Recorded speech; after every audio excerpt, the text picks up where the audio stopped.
The Apology.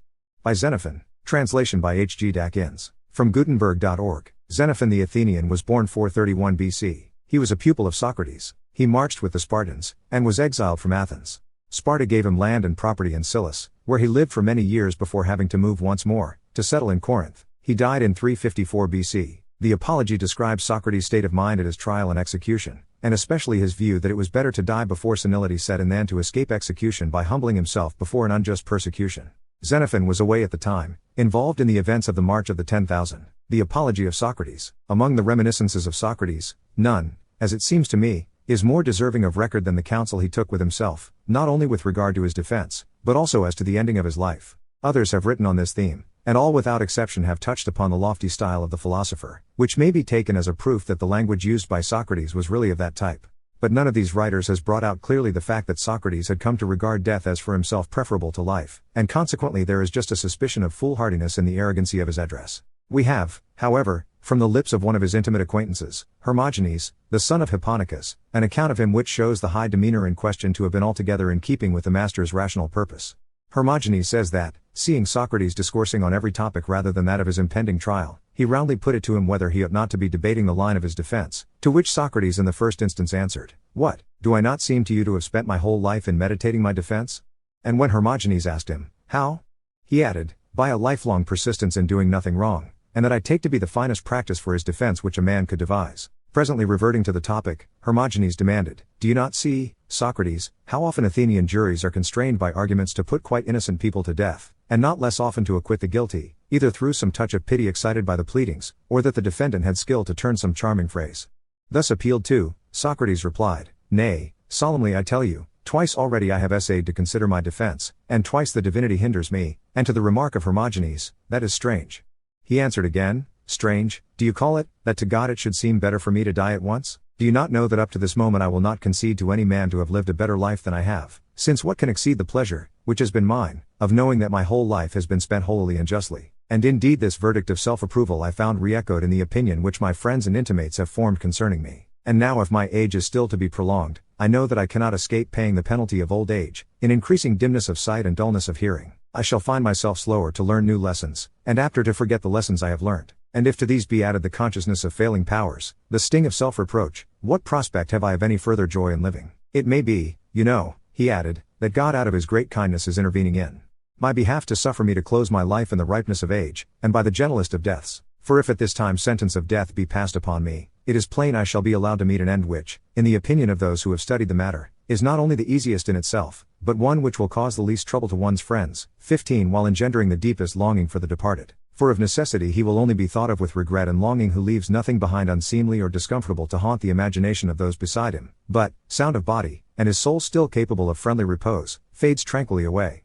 No doubt," he added, "the gods were right in opposing me at that time. 16 When you all thought the great thing was to discover some means of acquittal, since, had I effected that, it is clear I should have prepared for myself, not that surcease from life which is in store for me anon, but to end my days wasted by disease, or by old age, on which a confluent stream of evil things most alien to joyousness converges. No," he added, "God knows I shall display no ardent zeal to bring that about. On the contrary, if by proclaiming all the blessings which I owe to God and men, if, by blazoning forth the opinion which I entertain with regard to myself, I end by wearying the court, even so will I choose death rather than supplicate in servile sort for leave to live a little longer merely to gain a life impoverished in place of death."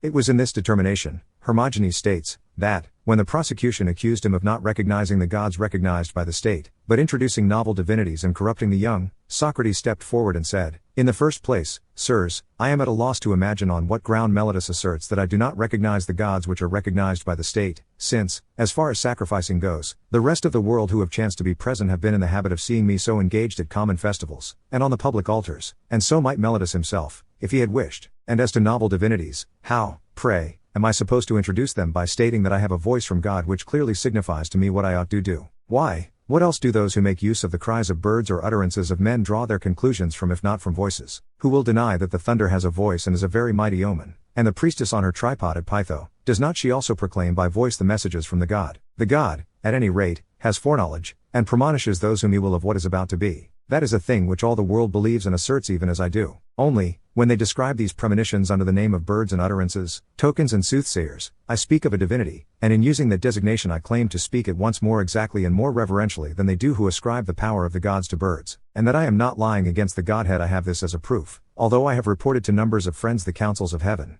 I have never at any time been shown to be a deceiver or deceived. As they listened to these words, the judges murmured their dissent, some as disbelieving what was said, and others out of simple envy that Socrates should actually receive from heaven more than they themselves, whereupon Socrates returned to the charge. Come, he said, lend me your ears while I tell you something more, so that those of you who choose may go to a still greater length in refusing to believe that I am thus highly honored by the divine powers. Xenophon once, in the presence of many witnesses, put a question at Delhi concerning me, and Apollo answered that there was no human being more liberal, or more upright, or more temperate than myself. And when once more on hearing these words the judges gave vent, as was only natural, to a fiercer murmur of dissent, Socrates once again spoke. Yet, sirs, they were still greater words which the gods spake in oracle concerning Lycurgus, the great lawgiver of Lacedaemon, than those concerning me. It is said that as he entered the temple the god addressed him with the words, I am considering whether to call thee god or man. Me he likened not indeed to a god, but in excellence preferred me far beyond other men.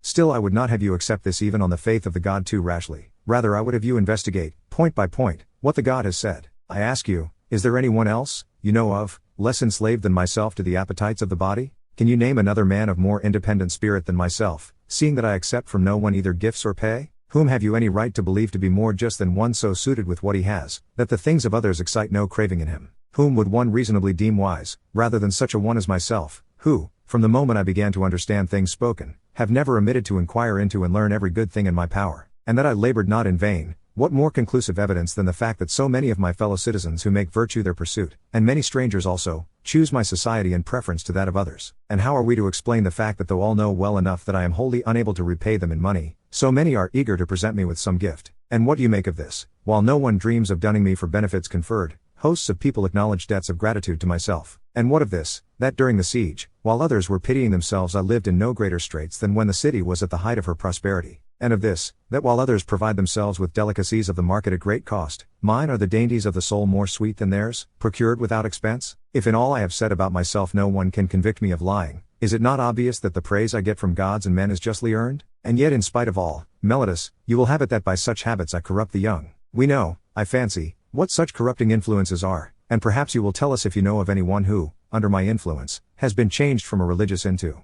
an irreligious man, who, from being sober-minded, has become prodigal, from being a moderate drinker has become a wine-bibber and a drunkard, from being a lover of healthy honest toil has become effeminate, or under the thrall of some other wicked pleasure. Nay, bless my soul, exclaimed Meletus, I know those whom you persuaded to obey yourself rather than the fathers who begat them. I admit it, Socrates replied, in the case of education, for they know that I have made the matter a study, and with regard to health a man prefers to obey his doctor rather than his parents. In the public assembly the citizens of Athens, I presume, obey those whose arguments exhibit the soundest wisdom rather than their own relations. And is it not the case that, in your choice of generals, you set your fathers and brothers, and, bless me, your own selves aside, by comparison with those whom you believe to be the wisest authorities on military matters?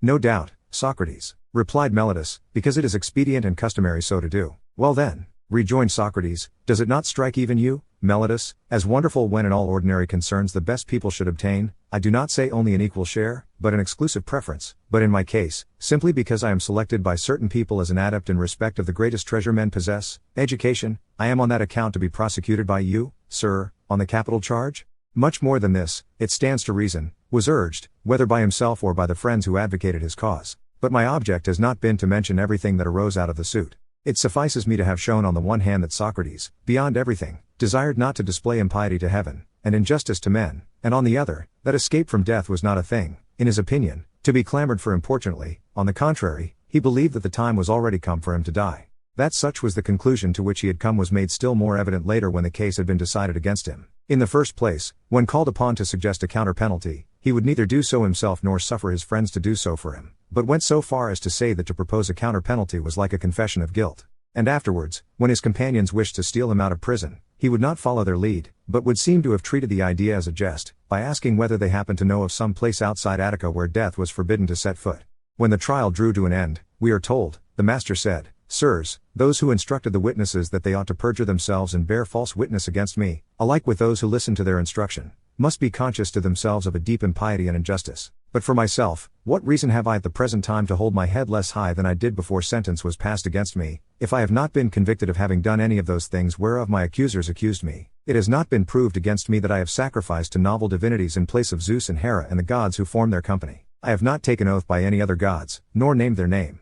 And then the young, how could I corrupt them by habituating them to manliness and frugality? Since not even my accusers themselves allege against me that I have committed any of those deeds of which death is the penalty, such as robbery of temples, breaking into houses, selling freemen into slavery, or betrayal of the state, so that I must still ask myself in wonderment how it has been proved to you that I have done a deed worthy of death. Nor yet again because I die innocently is that a reason why I should lower my crest, for that is a blot not upon me but upon those who condemned me. For me, I find a certain consolation in the case of Palamedes, whose end was not unlike my own, who still even today furnishes a far nobler theme of song than Odysseus who unjustly slew him, and I know that testimony will be borne to me also by time future and time past that I never wronged another at any time or ever made a worse man of him, but ever tried to benefit those who practiced discussion with me, teaching them gratuitously every good thing in my power. Having so said he turned and went in a manner quite in conformity with the words which he had spoken, so bright an air was discernible alike in the glance of his eye, his gesture, and his step. And when he perceived those who followed by his side in tears, "What is this?" he asked. "Why do you weep now? Do you not know that for many a long day, ever since I was born, sentence of death was passed upon me by nature? If so be I perish prematurely while the tide of life's blessings flows free and fast, certainly I and my well-wishers should feel pained. But if it be that I am bringing my life to a close on the eve of troubles, for my part I think you ought all of you to take heart of grace and rejoice in my good fortune." Now there was a certain Apollodorus, who was an enthusiastic lover of the master, but for the rest a simple-minded man. He exclaimed very innocently, "But the hardest thing of all to bear, Socrates, is to see you put to death unjustly." Whereupon Socrates, it is said, gently stroked the young man's head. "Would you have been better pleased, my dear one, to see me put to death for some just reason rather than unjustly?" And as he spoke he smiled tenderly. It is also said that, seeing Anytus pass by, Socrates remarked, "How proudly the great man steps, he thinks, no doubt, he has performed some great and noble deed in putting me to death, and all because, seeing him deemed worthy of the highest honors of the state, I told him it ill became him to bring up his sow in a tan yard. What a scamp the fellow is! He appears not to know that of us two whichever has achieved what is best and noblest for all future time is the real victor in this suit. Well, he added, Homer has ascribed to some at the point of death a power of forecasting things to be, and I too am minded to utter a prophecy. Once, for a brief space, I associated with the son of Anytus, and he seemed to me not lacking in strength of soul, and what I say is, he will not adhere long to the slavish employment which his father has prepared for him, but, in the absence of any earnest friend and guardian, he is like to be led into some base passion and go to great lengths in depravity. The prophecy proved true. The young man fell a victim to the pleasures of wine. Night and day he never ceased drinking, and at last became a mere good-for-nothing, worthless alike to his city, his friends, and himself. As to Anytus, even though the grave is closed upon him, his evil reputation still survives him, due alike to his son's base bringing up and his own want of human feeling. Socrates did, it is true, by his self-laudation draw down upon him the jealousy of the court and caused his judges all the more to record their votes against him. Yet even so I look upon the lot of destiny which he obtained as providential, chancing as he did upon the easiest amidst the many shapes of death, and escaping as he did the one grievous portion of existence. And what a glorious chance, moreover, he had to display the full strength of his soul, for when once he had decided that death was better for him than life, just as in the old days he had never harshly opposed himself to the good things of life morosely, so even in face of death he showed no touch of weakness, but with gaiety welcomed death's embrace, and discharged life's debt.